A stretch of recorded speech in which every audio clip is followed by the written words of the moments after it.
Welcome to this video. If you've ever synced your phone contacts with Telegram and want to remove them for privacy or cleanup reasons, you're in the right place.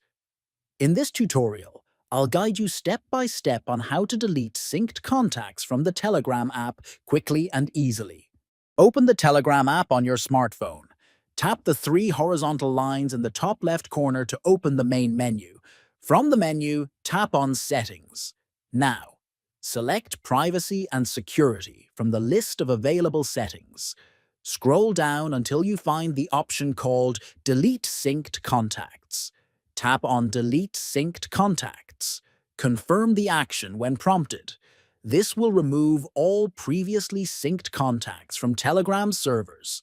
Thanks for watching. If this tutorial helped you, feel free to subscribe for more easy tech guides.